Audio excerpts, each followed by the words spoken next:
Welcome to a Galaxy Man Show interview show. So for my very next guest of this week is this incredible singer and songwriter known by the name of Sami Cartwright. So I'm about to add Sami into the live now and talk to Sami about her incredible sensational music. So yeah, let's add Sami in and have a chat with Sami. Hi Hello. Sami. Ooh, hello, how are you? Yeah, good, thanks. I just want to say first up, thank you so much, Sami, for taking the time to join my show. It's such a pleasure having you on the show today. To people that don't know who you are, if you can give like a bit of backstory into yourself, and yeah, we'll dive right into the questions. Yeah, for sure. I started singing when I was really little, probably about 4 years old. I think that's when I wrote my first song, so it's kind of always been in my life. And yeah, I've been singing at like open mic nights when I was like 8 years old and kind of doing little local gigs when I was younger, and then started to get into it more professionally as I got older. So we'll dive right into the very first question now. So with my very first question, you've actually created this incredible song, new release, came out a couple of months ago, called Floodgates. What was it like coming up with the idea of wanting to create Floodgates in the first place? What's the meaning behind this song? Yeah, I'm sure if you've seen the video or listened to the lyrics, you can probably tell it's a bit deep or it's a bit intense. That song means a lot to me. I basically wrote it when I was in a really dark place and struggling with self-image quite a bit. Growing up, I was kind of bullied and kind of just had a lot of external influences which made me see myself in such a negative light. So I kind of wrote the song about coming to terms with that and breaking free from that and kind of coming into my confidence as an adult as well. So yeah, really personal, and it's kind of like my journey into becoming who I am today. So on to our very next question. So what made you decide as a person and as an artist that you wanted to pursue music in like the first place, and who would be your like all-time like music inspiration that like you look up to music wise? Oh, so the reason I got into music is probably my parents. My mum and my dad are both musicians. My dad previously toured all over Australia in like a rock band. He played with Jimmy Barnes's brother, Swanee. Yeah, around Australia for lots of years. So he's been in the industry for as long as I've been alive, and you know, many, many, many years before that as well. So growing up, he was always playing guitar and singing around the house, and my mum also writes and sings as well. So being around parents that are really into music in that way really just been a push for me to do it as well, and having their support has really inspired me to become a musician as well.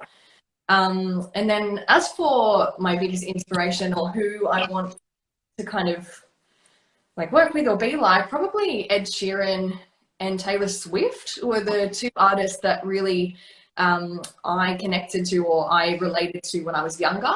They really inspired me, and their writing styles are kind of really similar to what I write now as well. So it's kind of like folk pop, or not really country, but it's more like folk pop or a little bit of influence as well. So yeah, those two artists are definitely my favorite and my biggest inspirations.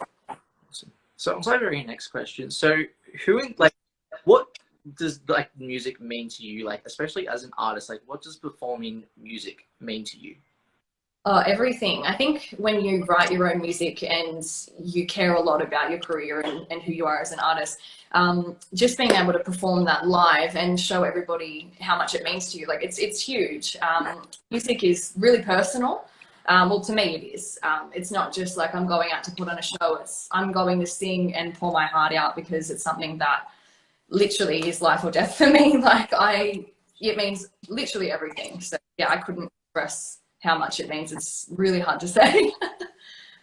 So on to our very next question. So if you could team up with like if you could work with any like top three music artists in the music industry, who would they be and why? I'd have to start with Ed Sheeran, obviously, for obvious reasons. He is such an incredible talent. His ability to loop and write and his lyrics, just everything that he does is so inspirational. So I would love to work with him, obviously, one day.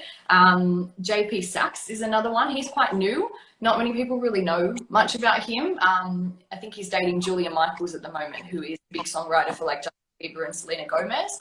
And they have like a really alternative approach to writing pop music. It's kind of it's really interesting. Like they play with timings and lyrics differently to how any pop artists are doing it today. So they're really unique, and I really aspire to be like them. So I'd love to work with them. I just actually entered a competition on TikTok to write with JP Sachs, so that would be awesome. But there's a lot of talented people entering as well, so we'll have to wait and see what's there. But yeah, he's amazing. So I'd love to work with him and Ed Sheeran, definitely. So I'll play your very next question. So because you like live in New South Wales, Australia, how have you been dealing with the fact that you guys are dealing with like this COVID situation, and like how have you been coping with all that? I'll be really honest and say not well. I don't think anybody is. It's awful, especially being an artist and being in the arts industry. There's no support, and that's really hard because, you know, I was going from playing weekly gigs, pretty much every week I was playing a show, to having nothing, and that income not being compensated because it's not counted as an income. It's a hobby to them. So yeah, it's hit the music industry massively, and I think a lot of artists have been speaking out about that, especially Peking Duck. They recently did a big post about how COVID has affected the music industry and how it's been really hard for us to keep going. So yeah, it's been difficult, but you know, you just kind of have to push through. Everyone's in the same boat. We're all struggling, and we're all just hopeful that it'll be over. And yeah, I mean, seeing the rest of the world open up again, definitely there's hope there. So fingers crossed that we're shortly behind them, but we just have to kind of wait and see and hope that it comes to an end. So on to our very next question. So what are like the positives and negatives into creating your own music, and like how do you get through those like negative moments when you create your own music? Yeah, good question.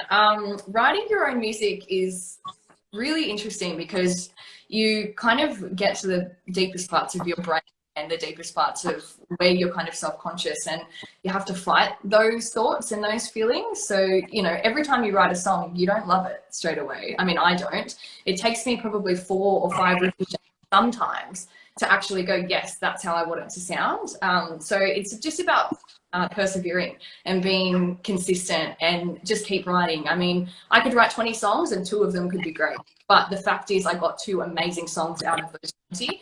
And then, you know, who knows, in a year you go back and you revisit those songs that you thought were not great. And then you realize there's actually really good qualities about those songs or parts that you can take and put into other songs. So you kind of just have to be open-minded and look at your music as a work in progress and never kind of just go, oh, I don't like that, and put it away. Yeah, it's always important to kind of revisit it and to keep trying, and then you never know what you're going to come up with a fresh mind. So on to our very last question. So what's like next for you, like music-wise, like any music releases coming out for the rest of 2021? Yeah, so this year's been kind of the first year I've ever released music, which has been a long work in progress. Anybody that knows me will know that I've been attempting to kind of release for a long time. So to have 2 songs finally out, Deep Blue Sea and Floodgates, that's amazing. And I'm hoping to release the next song, which is called Happy. And that is coming out in about 2 months or 2 or 3 months. So no exact date yet. I can't guarantee anything or tell anybody anything yet because it's kind of under wraps, but yeah, there's definitely a song coming out and it is called Happiness. Awesome. Well, thank you so much, Sami, for taking the time to join my show. It's been such a pleasure having you on the show today. Do you have like last final thoughts or anything that you'd like to say to people on the show? Yeah, anybody that's listened or has been listening or is going to listen, if you want to follow my journey, it's Sami Cartwright I'm on Spotify, Apple Music, YouTube Music. I've got a video clip up on YouTube as well for Floodgates. So if you want to give that a listen, that would be great. I'm also on Triple J on Earth. So anybody that listens to Triple J, if you go to the Triple J website and type in Sami Cartwright, either Floodgates or DBC will come up. And yeah, I'd love it if they had a listen on there because that helps me with getting into the Australian eye and getting a bit more of a name in the Australian industry and radio industry as well.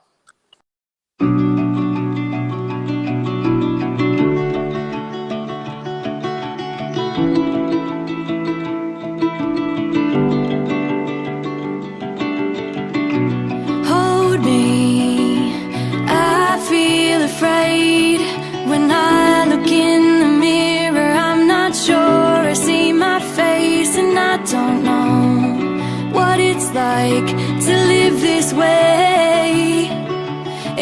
the brutal nature of my course and take my place. But I can't sit still or shut my mouth, and I can't pretend this isn't going down. Are you listening now? Speak up before it's too late. Speak now, we gotta make a change. It's time to open up the floodgates. Don't let the anger fade. Speak up before it's too late. Speak now, we gotta make a change. It's time to open up the floodgates. Don't let the anger